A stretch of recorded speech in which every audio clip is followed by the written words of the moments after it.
Good morning, everyone. My name is Techno Sergeant Gabriel Almont, and I'm currently stationed at Hill Air Force Base, Utah, with the 419th Logistics Readiness Squadron. I'm currently the training NCOIC of ground transportation.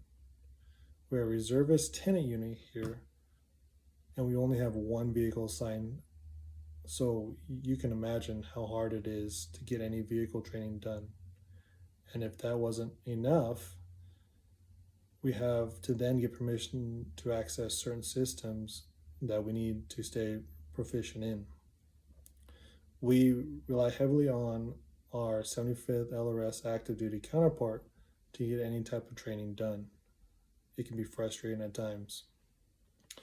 Without them, we'd be sitting ducks. Our mission statement is to provide combat ready forces to fly, fight, and win. It's kind of hard to be combat ready when we have to jump through all these hoops just to get trained on one vehicle.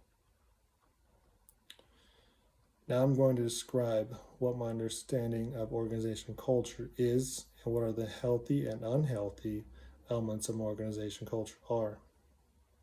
I believe the four most important elements to a healthy organization culture are leadership, morale, work ethic, and communication. Now to list some healthy and unhealthy elements of my current organization and the impact they have on the individuals. Starting with my squadron leadership, I feel like they over communicate at times, and that can be unhealthy. I believe it would make a positive impact if they could prioritize better and consolidate all their leadership meetings into one meeting during the UTA. It takes away from our much needed training time. On an average vehicle, it takes 40 hours of drive time before we can look to certify them on that particular vehicle. We're only permitted 16 hours of work in a UTA weekend. With all the leadership meetings that we currently have, it only leaves a couple hours of drive time. It takes us about 6 months currently to get individuals certified on vehicles. How can we get our airmen ready to support the fight if we're jumping through hoops just to get certified on vehicles? Next, morale. A healthy unit looks for ways to reward their airmen. That's why we came up with the Operator of the Month award. It was set in place to recognize an airman for going above and beyond for that UTA. When an airman makes such efforts, us as leaders must acknowledge them and let them know their efforts are greatly appreciated and not unnoticed.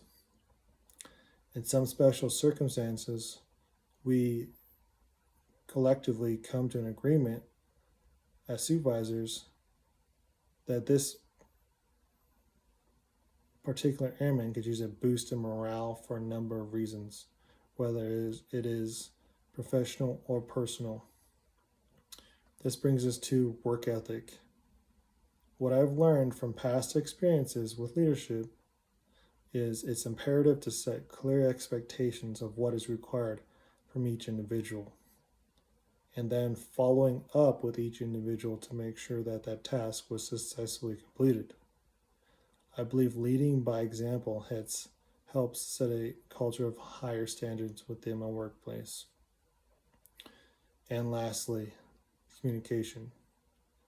Having an open door policy and being able to accept feedback is imperative to being a good leader. A great example for this is our Saturday morning briefings and our Sunday afternoon feedback sessions. This is an open forum style meeting. This is an opportunity for our airmen to speak freely on issues they may have or any process improvements they might think of. Being a supervisor, I feel that it is important that my airmen are heard. To summarize what I just went over, I believe my role as a supervisor is important to keep an open line of communication with my airmen.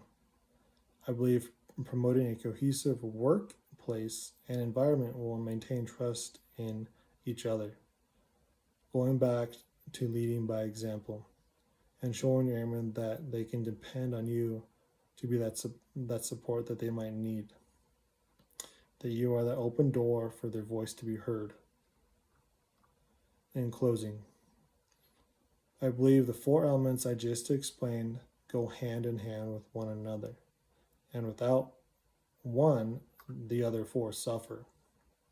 I believe these are necessary to maintain a healthy organizational culture. In closing, I'll leave you guys with something to think about.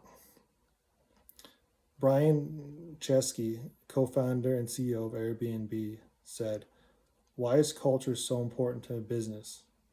Here's a simple way to frame it. The stronger the culture, the less corporate process a company needs. When the culture is strong, you can trust everyone to do the right thing." Thank you for your time and have a nice day.